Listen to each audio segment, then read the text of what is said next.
Hey, aujourd'hui sur Cactus, on se retrouve pour parler du fabuleux destin du plus grand coureur de fond de l'athlétisme français. Il s'agit d'Alain Mimoun, quelqu'un qui ne vous dit sûrement pas grand chose, mais dont vos grands-parents ou vos arrière-grands-parents se souviennent probablement. Il les a sûrement fait vibrer dans les années 50, là où il a réalisé ses plus grands exploits. Ce coureur d'origine algérienne est un grand amoureux de la France. Il dira même « La France, c'est la plus belle femme du monde ». La première preuve d'amour qu'il offre à la France, c'est son engagement dans la Seconde Guerre mondiale. Alors que cette guerre est à l'arrêt, en 1940, à Bourg-en-Bresse, il se met à courir. Il découvre la course à pied et devient vite amoureux. Mais tout a failli s'arrêter rapidement. En effet, en 1944, alors qu'il se bat à Monte Cassino en Italie, il reçoit un éclat d'obus dans la jambe gauche. Il a dû être opéré pour cela et a failli être amputé. Heureusement, un médecin a réussi à le guérir. Tant mieux parce que sinon je n'aurais pas pu vous raconter tout ce que je vais vous raconter aujourd'hui. En 1946, alors que la guerre vient de se terminer, Mimoun s'engage au Racing Club de Paris. Le club lui trouve un boulot de garçon de café pour subvenir à ses besoins à côté de la course à pied. Mimoun va très vite devenir le meilleur sur la scène nationale. Que ce soit sur 5000 mètres, sur 10 000 mètres, en cross, voire en marathon, semi-marathon, Mimoun domine sur toutes les disciplines, du fond et du demi-fond. Il va aller jusqu'à glaner 32 titres de champion de France. C'est sur la scène internationale qu'il ira pour trouver des concurrents à sa hauteur. Les plus grands exploits qu'il a réalisés sont aux Jeux Olympiques. En 1948, les premiers Jeux Olympiques de l'après-guerre se passent à Londres. À Londres, Mimoun s'engage sur le 10 000 mètres. Il termine second derrière un Tchécoslovaque qu'il a déjà rencontré un an auparavant lors d'un meeting à Prague. Celui-ci se nomme Emil Zatopek. Zatopek va le devancer pendant toute sa carrière, ou presque. Enfin, plutôt, c'est Mimoun qui va lui coller au basque. Mimoun termine second à Londres, donc il prend la médaille d'argent et va commencer à se faire un nom sur la scène internationale. 4 ans plus tard, il va à Helsinki pour les nouveaux Jeux Olympiques et cette fois il s'engage sur 5000 et 10 000. Il termine de nouveau 2 fois second derrière Emil Zatopek, encore une fois. Toujours lui. Mais Mimoun se rapproche quand même. Il termine à 1 seconde de lui sur le 5000 mètres et à un petit peu plus d'une dizaine de secondes sur le 10 000 mètres. Mimoun approche du but. Le but, il va l'atteindre 4 ans plus tard aux Jeux Olympiques de Melbourne. Cette fois, il s'engage sur le marathon. Mais Mimoun est vraiment très bien préparé, même si c'est le tout premier marathon qu'il va courir de sa carrière. J'étais le plus novice, j'étais le seul type qui n'avait jamais fait de marathon. Peut-être qu'on peut dire que c'est la chance du débutant, mais en tout cas, il va courir un marathon de patron. Au contraire de Zatopek, qui est affaibli. Pourtant, avant la course, il est quand même considéré comme le favori. Mais quelques jours avant les Jeux Olympiques, il a dû se faire opérer de l'hernie, ce qui évidemment ne le met pas dans les meilleures conditions. Le jour de la course, il fait 36 degrés sur la ligne de départ.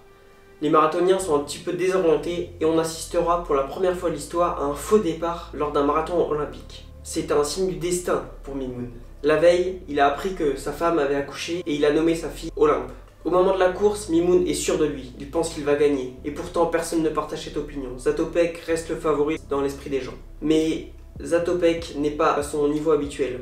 Il terminera 6ème de cette course. Lorsque le départ est enfin donné, Mimoun attend la mi-course pour lancer sa première offensive.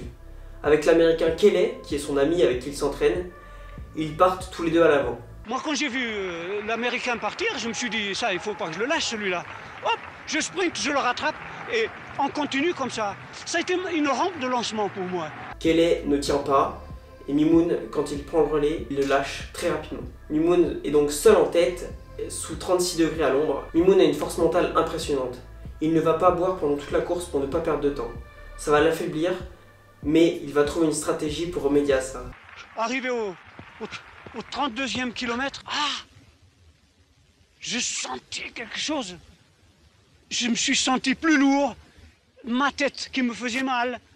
Il me semblait que j'avais une maison sur la tête. Je me semblais avoir reçu un coup de matraque sur la tête. Je m'insultais en moi-même, dit « Salaud, tu peux arriver jusque-là, tu te rends compte ?» Puis alors, à ce moment-là, on pense à toute sa famille. Je pensais à ma femme, ma fille qui venait de naître, à ma pauvre mère. Mimoun va s'insulter pendant tout le dernier quart de la course pour continuer à avancer. Mais il le fait pour le drapeau, pour la France et pour sa fille qui est née la veille. Mimoun arrive seul en tête dans le stade avec 120 000 spectateurs qui crient en voyant le Français débarquer. Mimoun devient champion olympique pour la première et seule fois de sa carrière. Son ami et rival de toujours, Emil Zatopek, arrive lui 6ème. Affaibli, c'est assez logique. Mais lorsqu'il voit que c'est son ami Alain Mimoun qui a gagné cette course, il est très fier et très content pour lui.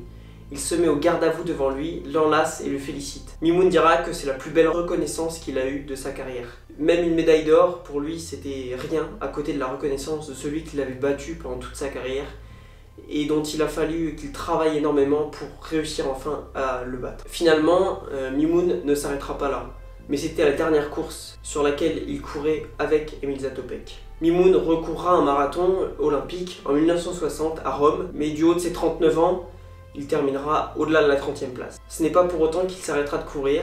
Alain Mimoun prendra sa retraite en tant qu'athlète professionnel en 1966, année où il gagnera son dernier titre champion de France, le titre de champion de France du marathon. Ce sera son 32e titre. Pour tous ses exploits et pour toute cette carrière, Mimoun obtiendra la reconnaissance de la France et des Français. En 2013, lorsqu'il décède, il a le droit à un hommage national où se rendra le président de la République de l'époque, François Hollande. Alain Mimoun vient de nous quitter. C'était un combattant courageux, un sportif exceptionnel et un patriote fervent. Ses succès, il les doit à des vertus. La première de ces vertus, c'est la persévérance. Alain Mimoun aimait comparer sa carrière à un château. Ma médaille d'argent, disait-il, à Londres en 1948, ce sont les fondations. Mes 2 médailles d'Helsinki en 1950, ce sont les murs. Et ma médaille d'or de Melbourne, c'est le toit. À Cactus, on voulait lui rendre hommage parce que la carrière de Alain Mimoun est exemplaire et elle mérite d'être prise en exemple par la plupart des athlètes d'aujourd'hui et de demain. Il a été courageux, il a fait preuve d'abnégation pour enfin battre celui qu'il n'arrivait pas à battre et c'est un beau message de la vie que de ne jamais abandonner. Le plus beau jour de ma vie, ça.